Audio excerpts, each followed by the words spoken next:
지난 주간에 걸쳐서 뉴질랜드 코스타를 섬기고 왔습니다. 하나님의 계획하심이 참 놀라운 나라다. 우리나라에 대해서 그런 깊은 감동을 받았습니다. 17군데 해외에서 유학생 수련회가 계속 열리고 있습니다. 이번에 뉴질랜드 코스타에 갔다가 우리 청년들을 상담하면서 한 청년 상담을 했습니다. 목사의 아들이었어요. 아버지가 목사가 되기를 원합니다. 본인은 아버지가 목회하는 걸 보고 목사 되기가 싫은 거예요. 너무 힘들어도 보이고 답답해도 보이고. 그래서 상담을 하러 왔습니다. 아버지는 나를 목사 되라고 하시는데 그래서 내가 목사를 꼭 해야 합니까? 나는 목사 되는 게 싫은데 내가 만약에 다른 길을 가면은 이게 큰일 나는 겁니까? 그런 상담을 하러 왔어요. 자, 여러분 같으면 뭐라고 대답을 해주시겠어요?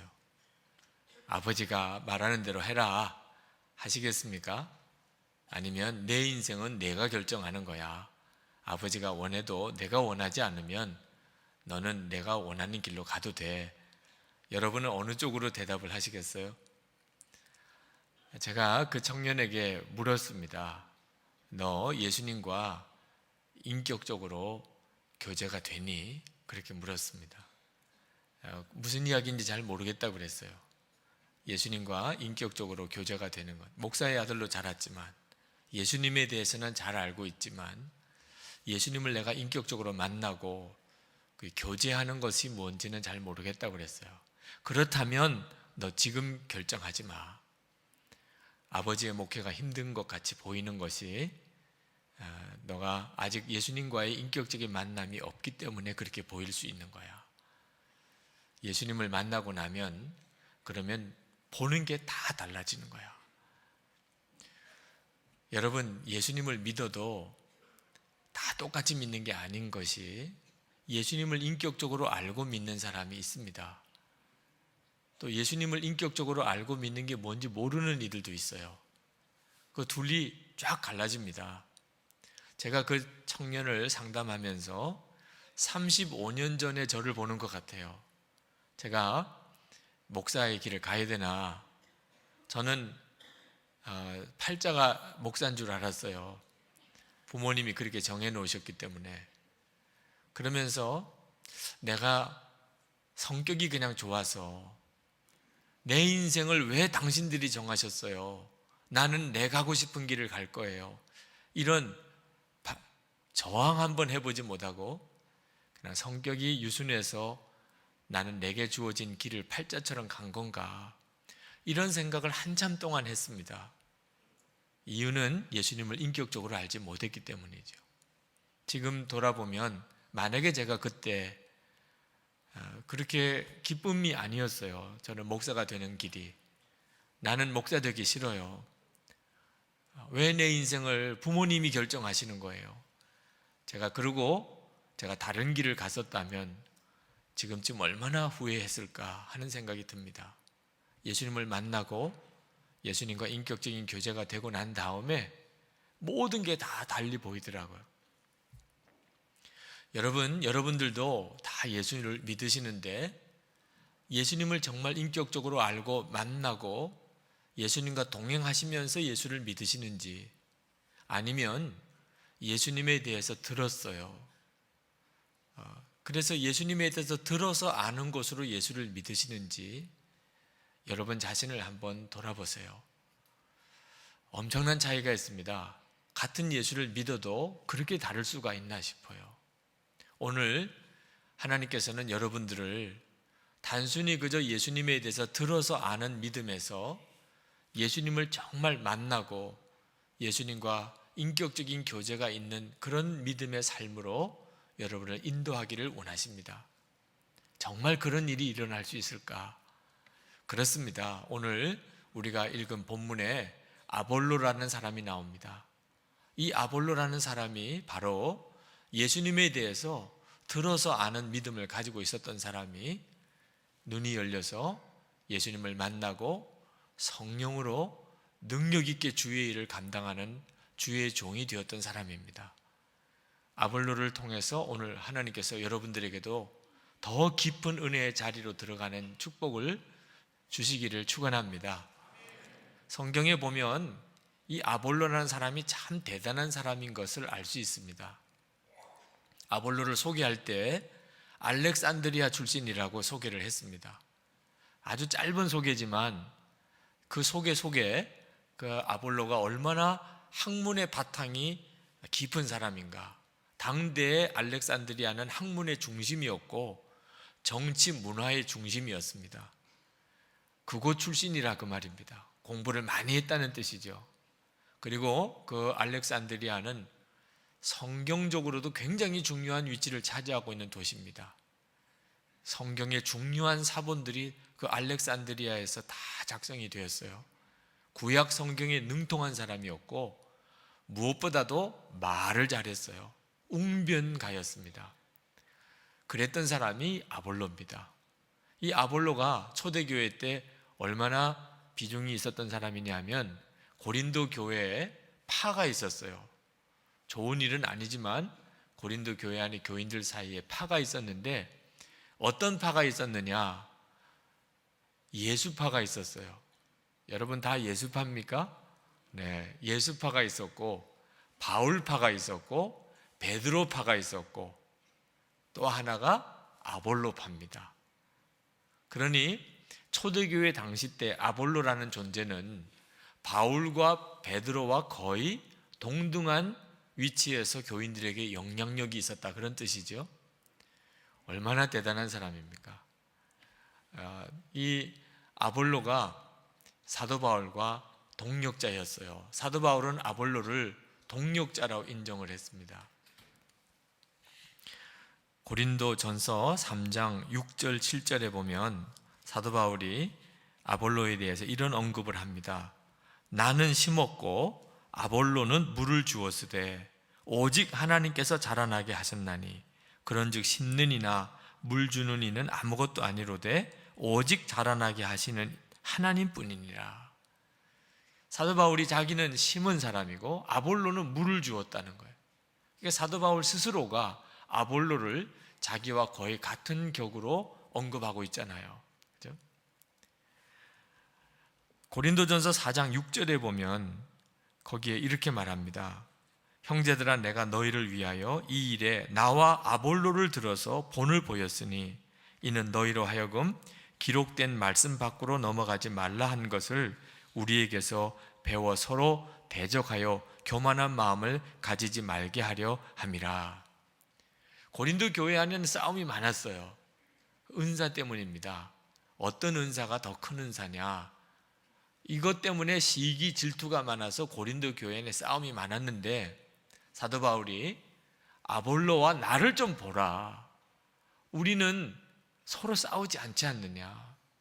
하나님이 아볼로에게 바울에게 따로따로 은사들을 주셨는데 그것 가지고 우리는 얼마나 서로 하나가 되어서 교회를 섬기느냐.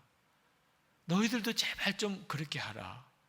그렇게 아볼로를 소개했던 것이 사도 바울입니다.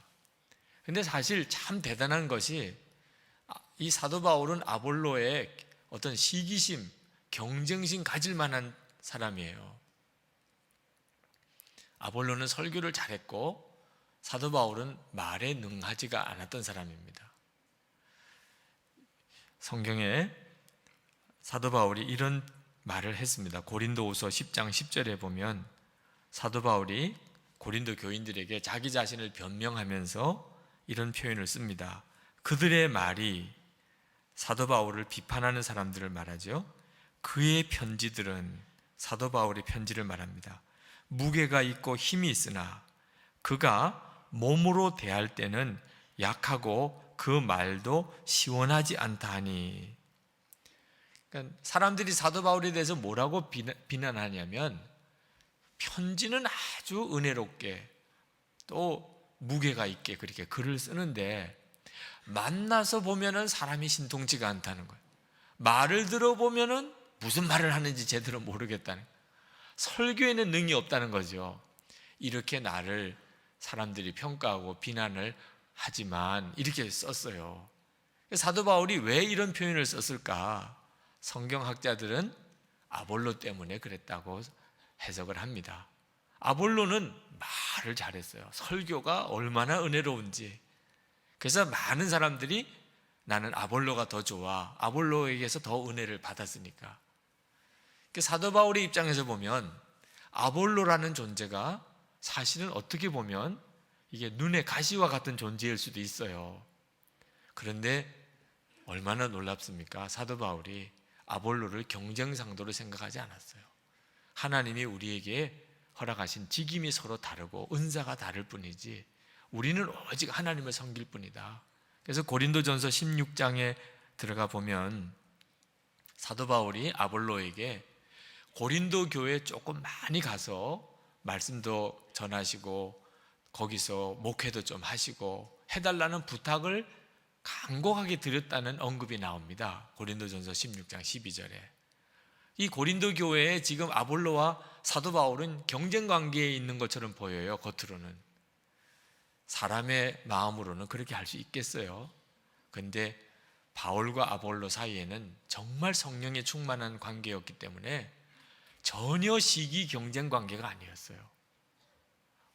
성도 여러분들도 예수 그리스도 안에서 이렇게 사시기를 축복합니다. 하여튼 아볼로는 사도 바울과 거의 비슷한, 심지어는 사도 바울보다 더 낫다고 평가될 만한 그런 분이었어요. 그런데도 이 아볼로가 처음부터 그렇게 귀하게 하나님 앞에 쓰임을 받은 사람은 아니었습니다. 이런 아볼로도 예수님을 믿되 부족한 것이 있는 상태에서 예수를 믿었던 단계가 있었습니다. 오늘 본문에 나오는 내용입니다. 25절에 보면 이렇게 말합니다. 아볼로가 일찍이 주의 도를 배워 열심으로 예수에 관한 것을 자세히 말하며 가르치나 요한의 세례만 알 따름이라 그랬습니다. 그러니까 아볼로가 예수님에 대해서 잘 알던 사람이라는 거예요. 어디서 알았을까? 성경학자들은 추측하기를 세례 요한의 제자였을 거다. 또는 세례 요한의 제자들을 통하여 영향을 받았을 거다. 그렇게 생각합니다. 왜냐하면 요한의 세례를 알았다고 나오거든요.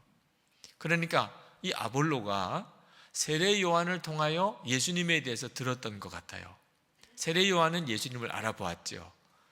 아, 이분이 메시아구나. 그래서 예수님의 말씀이나 예수님의 행적에 대해서 아볼로가 자세히 알고 있었고, 그리고 이 예수님이 그리스도라는 것에 대해서도 알고 있었고, 그래서 그것을 설교 중에 아볼로가 전했다고 말입니다. 그런데 뭔가 부족한 게 있었다는 거예요. 뭐가 부족했을까요? 어느 날 이 아볼로가 회당에서 이렇게 설교를 하는데 브리스길라와 아굴라 부부가 그 자리에 참석을 했었어요. 근데 아볼로가 설교 중에 예수님에 대해서 말씀하는 겁니다. 얼마나 좋았겠어요. 그런데 브리스길라와 아굴라가 듣는 중에 무언가가 빠졌어요. 예수님에 대해서 가르치기는 하는데 무언가가 정확하지가 않아요. 그래서 끝나고 난 다음에 아볼로를 집에다가 청했습니다. 우리가 식사 대접 한번 해드리고 싶습니다. 그리고 모시고 식사 대접 해드리면서 하나님의 도에 대하여 더 자세히 그 아볼로에게 알려드렸다. 그랬던 구절이 오늘 본문에 나옵니다. 자, 예수님을 믿는데 아볼로에게 뭔가 부족한 것이 있었어요. 그게 도대체 뭐였고, 브리스길라와 아굴라 부부가 무엇을 도대체 아볼로에게 가르친 것일까요? 성령의 역사에 대한 겁니다. 이 아볼로가 예수님에 대해서는 잘 알고 있었어요. 그렇지만 성령의 역사에 대해서는 전혀 모르고 있었습니다. 요 다음 장, 사도행전 19장에 보면 거의 똑같은 케이스가 나옵니다. 사도 바울이 3차 전도 여행을 떠나면서 에베소라는 곳에 갔더니 벌써 예수를 믿는 사람들이 있어요. 얼마나 좋았겠어요. 예수님을 전하러 간 건데. 그런데 그 에베소에 예수 믿는 사람들에 대해서 만나서 들어보니까 뭔가가 빠져 있어요. 그래서 사도 바울이 묻습니다. 너희들이 믿을 때 성령을 받았느냐? 라고 물어요. 그랬더니 그들이 대답하기를 우리는 성령에 대해서 들어본 적도 없습니다. 자, 예수를 믿기는 하는데 성령에 대해서는 전혀 모르는 사람, 이런 부류가 사도행전 19장에 나오는데 아볼로가 바로 그런 사람이었습니다. 요한의 세례라고 그랬는데 이 요한의 세례는 회개의 세례입니다. 세례 요한이 하나님의 심판이 임박했다는 것을 이스라엘 백성들에게 설교하면서 너희들이 지금까지 살던 생활을 회개하고 돌아와서 죄사함을 받으라, 그런 메시지를 전했어요. 그때 이스라엘 백성들이 세례 요한의 설교를 듣고 마음에 찔림을 받았습니다. 그래서 죄와 짝해서 살던 생활에 대해서 그들이 회개하고 세례 요한에게 와서 세례를 받았습니다. 그게 바로 요한의 세례예요. 요한의 세례는 죄를 깨닫고 회개하고 세례를 받고 죄사함을 받는 것을 말합니다. 우리가 예수를 믿을 때 매우 중요한 요소예요. 예수를 믿었다는 말은 이제는 내가 옛날처럼 살던 것에서 회개하고 그리고 죄사함을 받는 것, 그게 바로 예수 믿는 것의 매우 중요한 몫이죠. 그렇지만 예수 믿는 것이 바로 죄사함을 받는 거기서 모두 끝나는 게 아니라 말입니다. 예수를 믿는다는 말은 내가 내 죄를 회개하고 죄사함을 받고 난 다음에 성령을 받고 새 삶을 사는 데까지 가야, 이게 바로 예수를 진짜 믿는 거예요. 이거는 세례 요한 자신이 말을 했습니다. 세례 요한 자신이 그가 이렇게 설교했습니다. 누가복음 3장 16절에 요한이 모든 사람에게 대답하여 이르되 나는 물로 너희에게 세례를 베풀거니와 나보다 능력이 많으신 이가 오시나니 나는 그의 신발끈을 풀기도 감당하지 못하겠노라. 그는 성령과 불로 너희에게 세례를 베푸실 것이요. 그러니까 회개의 세례로만 끝나는 게 아니고 예수님을 믿으면 성령과 불로 세례를 받아야 한다는 겁니다. 오늘 이 자리에 계신 여러분 중에 내가 예수를 믿고 옛날 생활 이제 회개하고 예수 믿어서 죄사함을 받기는 했지만 성령과 불로 세례를 받은 그런 경험은 없다, 그러신 분들은 오늘 말씀을 잘 들으셔야 합니다. 베드로가 사도행전 2장 38절에서 그가 설교할 때도 그가 이렇게 설교했어요. 베드로가 이르되 너희가 회개하여 각각 예수 그리스도의 이름으로 세례를 받고 죄 사함을 받으라. 그리하면 성령의 선물을 받으리니. 여러분, 예수를 믿으시고 여러분의 죄 사함 받은 것으로 예수 믿은 게 다가 아닙니다. 성령의 선물을 받아야 돼요. 그때부터 진짜 예수 믿는 삶이 시작이 되는 겁니다. 브리스길라 아굴라 부부가 바로 아볼로에게서 이것이 빠진 것을 알았어요. 예수님에 대해서는 아주 성경의 박사입니다. 그러나 성령에 대해서는 너무 모르는구나. 그래서 집에 모시고 자세하게 하나님의 도에 대해서 다시 설명을 하면서 예수를 믿을 때 성령이 임하는 것에 대해서 말씀을 전해드렸고, 그날 아볼로가 성령 세례를 받은 것 같습니다. 28절에 보면 아볼로의 사역이 힘이 생기기 시작해요. 28절에 이는 성경으로서 예수는 그리스도라고 증언하여 공중 앞에서 힘있게 유대인의 말을 이기미르라. 성경 박사인 정도가 아니고 말씀의 권세가 나타나는 거예요. 여러분이 예수를 믿으면 정상적으로 성령님이 역사하시는 삶을 살게 된다면 여러분의 삶에 권세가 나타나는 거예요. 너희에게 성령이 임하시면 너희가 권능을 받고 했습니다. 성도 여러분, 여러분이 예수를 믿는데 권세가 있으십니까? 여러분의 신앙생활에 능력이 있으신가요? 예수님에 대해서는 잘 알아요.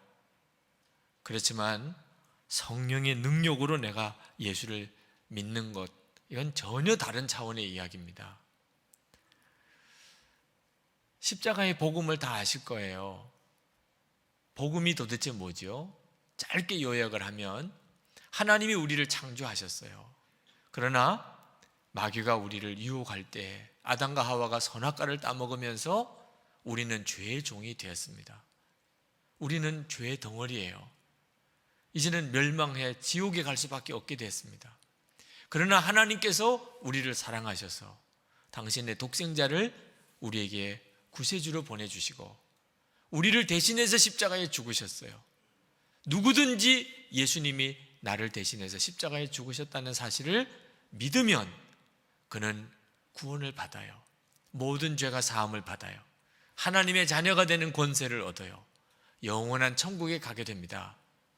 이것이 복음이에요. 여러분 다 잘 아시죠?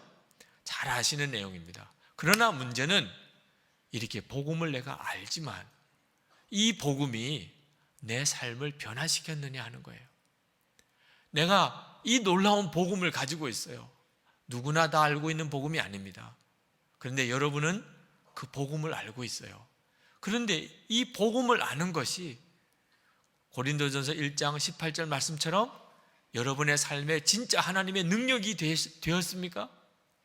여러분이 십자가의 복음을 정말 알면서도 예수님이 나를 위해서 십자가에 죽으셨다는 사실을 알면서도 왜 그렇게 미운 사람이 많아요? 왜 그렇게 용서가 안 되는 사람이 많아요? 왜 다른 사람을 보면 그렇게 허물이 자꾸 보입니까?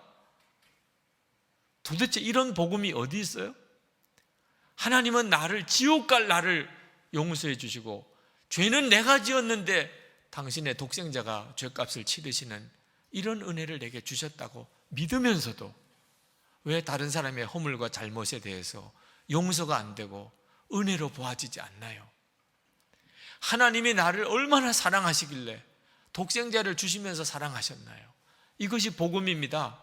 이걸 믿는다면서 왜 그렇게 두려움이 많고 염려가 많은 거예요?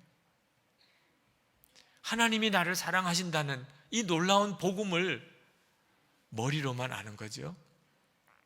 성령의 능력으로 내게 믿어지지 않으면 복음을 다 아는데 그런데도 내 삶에는 미움, 다툼, 시기, 질투, 불평, 원망, 두려움, 염려 그렇게 산단 말입니다. 자, 십자가 복음이 분명하지만 내게는 능력이 아니에요. 왜 이런 일이 벌어지죠? 내가 예수님에 대해서 복음에 대해서 들어서 아는 거지 성령의 역사로 내가 알고 있지 않기 때문입니다. 성도 여러분, 만약에 여러분이 예수를 믿으시지만 기쁨이 없고 감사가 없고 내 삶 속에 정말 사랑이 없고 두려움, 염려 이기는 그 능력이 만약에 여러분에게 없다면 여러분은 더 깊은 은혜의 자리로 들어가야 합니다. 예수를 믿어도 어쩔 수 없구나 그렇지 않아요.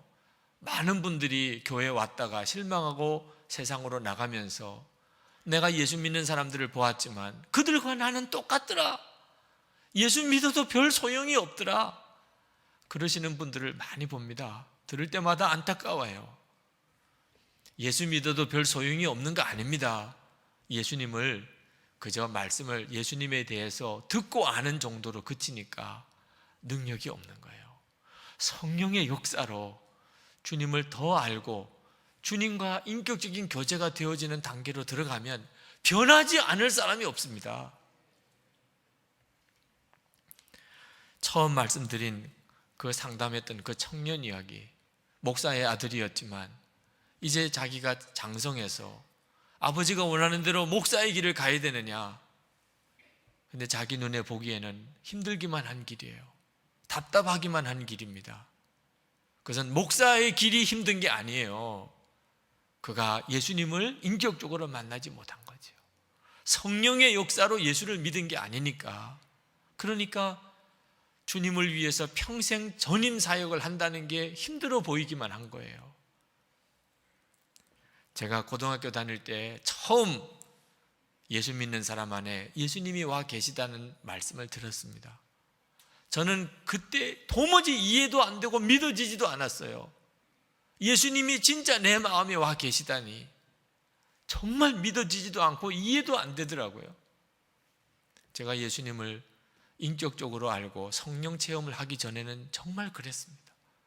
성경에서는 분명히 기록되어 있지만 그것이 내 삶의 진짜 답이고 기쁨이 되지 못했어요. 성령님이 역사하시면 정말 다 달라집니다. 말씀이 정말 살아있는 말씀이요, 진리요, 이것이 실제로 여러분에게 체험되어진단 말입니다. 제자들도 성령 받기 전까지는 예수님의 말씀을 들어도 제대로 알아듣지도 못했습니다. 제가 성령을 체험하던 날 예수님이 제 가슴에 계신 것을 알겠더라고요. 예수님이 정말 내 안에 계시구나. 예배를 드리면서 눈물이 나고, 기도하면서 눈물이 나고, 찬양하면서 눈물이 나고, 성령께서 만져주시니까, 성령의 역사하심을 체험하고 나니까, 그러니까 그렇게 수도 없이 드렸던 그 예배가 달라지더라니까. 5분 기도하기도 힘든 기도가 1시간 기도가 그냥 되더라니까. 전도할 때는 마음이 안타깝고 간절하고 하나님을 위해서 내 삶 전체를 드릴 수도 있겠더라니까. 여러분, 그럼 어떻게 하면 이렇게 성령의 역사로 나도 예수를 믿을 수 있을까요? 오늘 아볼로가 우리에게 그 비밀을 가르쳐 주고 있어요. 정말 겸손함으로 주님이 주시는 이 은혜를 사모하시면 됩니다. 아볼로가 브리스길라와 아굴라의 초청을 받아서 하나님의 도에 대해서 자세히 들었다고 그랬습니다. 아볼로도 대단하고 브리스길라 아굴라도 대단해요. 브리스길라 아굴라가 공개적으로 아볼로를 책망하지도 않고 조용히 따로 불러서 그분에게 하나님의 도에 대해서, 성령의 복음에 대해서 다시 전해드렸고, 아볼로는 아볼로대로 당대의 대학자요, 철학자요, 웅변가입니다. 그런데 천막 만드는 직업을 가지고 있는 브리스길라와 아굴라가 자기를 불러다가 무언가를 가르치려고 할 때 진짜 겸손한 사람 아니면 어떻게 그걸 들을 수 있었나요? 아볼로는 자기 자신에게 뭔가 부족하다는 걸 느꼈던 것 같아요. 내가 예수를 알지만 그러나 나는 뭔가 부족하다. 근데 이 브리스길라와 아굴라를 통하여 성령에 대해서 들었어요. 겸손하게 들었습니다. 그리고 아볼로의 사역이 완전히 바뀌었죠. 오늘 이 시간에도 여러분이 정말 여러분 자신의 영적인 상태에 대해서 하나님 앞에 정직하고, 그리고 정말 겸손하게 하나님의 도우심을 구하면 하나님은 여러분들을 더 깊고 놀라운 은혜의 자리로 인도하시고 계세요. 말씀 양육 받을 때 어떤 분은 양육이라는 말이 기분 나빠서 안 받으신다는 분도 있더라고요. 내가 어린애냐 무슨 양육을 받기에. 그래서 그 표현을 좀 바꿀까 하는 생각도 하고는 있습니다. 그렇지만 이런 식으로 되면 하나님 여러분을 아무리 도와주시려고 해도 도움 받을 수가 없어요. 또 2개월 동안 예수님과의 행복한 동행을 하시라고 여러분에게 권해도 여러분이 정말 겸손하게 그걸 받아들이고 따르지 않으면 그 놀라운 축복의 기회를 다 누리지 못합니다. 제자훈련 꼭 다 받으시기 바랍니다. 유명한 인도의 선교사였던 스틸리 존스 선교사님, 그분이 어려서부터 예수를 믿었지만 예수님을 성령으로 만난 것은 17살 때입니다. 17살 때 그 동네에 베이트먼이라고 하는 목사님, 순회 설교자가 부흥회를 인도하러 오셨어요. 17살 된 스텔리 존스가 이상하게 가슴이 뜨거워지는 것이, 이번에 이 부흥회 때 내가 꼭 살아계신 예수님을 만나면 좋겠다. 너무너무 갈등이 많아요. 예수를 어려서부터 믿었지만 죄를 이기는 승리도 경험 못하고 마음에 넘치는 기쁨도 경험 못하고 그렇게 살았어요. 이게 예수 믿는 전부일까? 그렇지 않을 것 같아요. 이번에 꼭 은혜를 좀 받았으면 좋겠어요. 그래서 그가 셋째 날 밤에 저녁 예배 드리러 가기 전에 침대 옆에서 기도를 했습니다. 그전에는 그랬던 적이 없어요. 그날은 이상하게 마음이 간절해서 집회 가기 전에 하나님, 오늘 밤에 나를 구원해 주세요. 그리고 교회를 가는데 뛰어갔다고 그랬어요. 그전에 그가 교회 갈 때 뛰어갔던 적이 없었어요. 예배당에 들어갔는데 맨 앞자리에 나와 앉았어요. 마음의 간절함인 거죠. 한 번도 그전에는 그랬던 적이 없어요. 설교가 끝나고 난 다음에 강단 앞으로 제일 먼저 뛰어가서 기도했던 사람이 스틀리 존스 17살 때입니다. 그때 주의 성령이 그를 사로잡으셨어요. 무릎을 꿇기도 전에 천국이 나의 영 속으로 뛰어 들어왔다. 그가 그렇게 고백했습니다. 그날 그가 기도하면서 7가지 마음의 변화가 일어났어요. 하나님께 용서받았다 하는 느낌.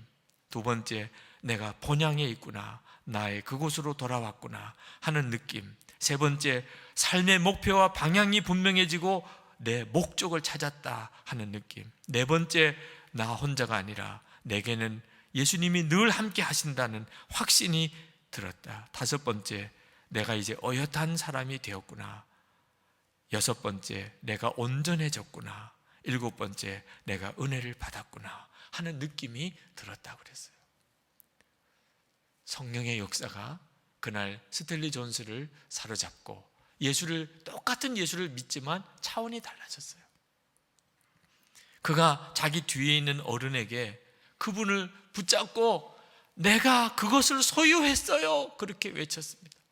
얼마나 가슴이 터질 정도로 좋았습니다. 그가 기도하고 일어났을 때 온 세계가 자기 가슴에 들어오는 것 같았다고 그랬습니다. 자기가 하나님 전 세계로 전도하려고 나를 보내시는구나 하는 것을 깨달았어요. 전에는 꿈도 꾸지 못했던 일입니다. 성령이 역사하시니까 모든 게 다 달라지는 거죠. 그런데 친구가 있었어요. 레스라고 하는 단짝 친구가. 스텔리 존스가 자기만 마음이 그렇게 간절해져서 은혜 받으면 뭐하나, 친구도 은혜 받아야지. 그래서 레스라는 친구에게, 레스, 나는 나 자신을 예수 그리스도에게 바칠 거야. 너도 그럴 거지? 그랬더니 그 레스라는 친구가, 아니, 나는 세상을, 인생을 좀 더 알고 싶어. 그리고 둘이 헤어졌어요. 그리고 30년 지나서 만났습니다. 레스라고 하는 그 친구는 알코올 중독자가 되어 있었어요. 오늘 성찬을 받습니다. 성찬은 하나님께서 우리에게 예수님과 우리가 얼마나 놀라웠게 하나가 되었는가, 예수님은 우리의 삶 속에 얼마나 놀라웠게 같이 계신가 하는 것을 계속해서 우리에게 확인시켜 주시는 놀라운 은혜의 시간이에요. 그러나 이 성찬을 받아도 어떤 분은 성찬을 통하여 정말 살아계신 주님을 만날 수도 있고, 어떤 분들은 그저 조그만 떡과 포도즙을 먹고 마시는 하나의 예식으로 끝날 수도 있습니다. 그 마음의 겸손함이 다른 거죠. 하나님 앞에, 주님, 제가 이렇게 신앙생활하는 게 정상이 아닙니다. 예수님, 정말 제가 주님을 만나고 싶습니다. 예수님, 정말 제가 주님을 원합니다. 여러분이 정말 진정으로 갈망하시면 주님은 반드시 여러분을 만나주세요. 성령의 역사하심을 경험하지 못하고 있다면 중요한 결정은 내리지 마세요. 아직까지 중요한 결정 내릴 만큼 여러분은 정확하게 판단하고 있는 게 아니기 때문입니다. 여러분이 그저 착하게 사는 사람 정도라면 아직도 만족하지 마세요. 하나님은 그저 착하게 사는 정도로 여러분을 향한 계획을 세우신 게 아니기 때문입니다. 여러분의 삶이 놀라운 삶이 되는 것이 하나님의 뜻이세요. 성령의 역사하심으로 다 그렇게 되어지게 됩니다. 오늘 이 시간 성찬을 받기 전에 우리가 기도하겠습니다. 여러분, 그동안 예수를 믿어도 들어서 아는 정도의 예수 믿는 생활 끝나고 있었던 것에 대해서 진심으로 주님께 고백하고 회개하세요. 주님, 제가 예수님을 원합니다. 살아계신 주님을 제가 원합니다. 아볼로처럼 내 인생도 예수님을 만나고 완전히 변화되어지기를 원합니다. 주님, 저에게 역사해 주시옵소서. 저를 만나 주시옵소서. 오늘 성찬을 통하여 제 눈을 열어 주시옵소서. 통성으로 기도하겠습니다.